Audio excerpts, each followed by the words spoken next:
పట్టణాభివృద్ధి శాఖ సీఎస్ శ్రీలక్ష్మికి మరోసారి చేదు అనుభవం ఎదురైంది.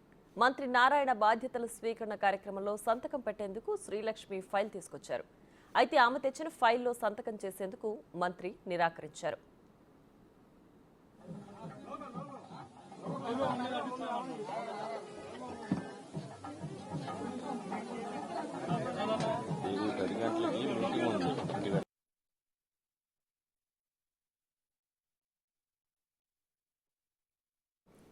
ఇటీవలే సీఎం చంద్రబాబుకు కూడా బొకే ఇచ్చేందుకు యత్నించగా ఆయన కూడా సున్నితంగా తిరస్కరించారు. ఈ వరుస ఘటనలతో శ్రీలక్ష్మి మరోసారి హాట్ టాపిక్ గా మారారు.